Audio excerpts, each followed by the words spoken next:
How to add a text in KineMaster.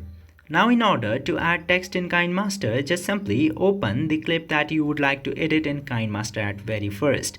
And after opening the clip that you would like to edit, you just simply need to tap into this layer button directly.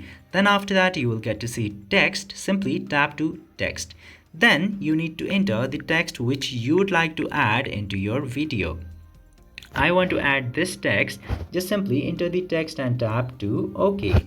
Now after adding the text, you can customize the text by using all of these options here. For example, you can change the font style by selecting any of these. You can get favorite, Android and Latin. You can also put the fonts into favorite and choose accordingly. After that, tap to check button and you can change the animations, color of the font and all those stuff. You can select all of the font, all of the colors from this section. Now you can also give the outlines to the text. You can also do shadow and glow to your text. And after doing all this, text in your video will be ready. Now this way you can easily add text to your video. If this helped you, don't forget to hit that subscribe button.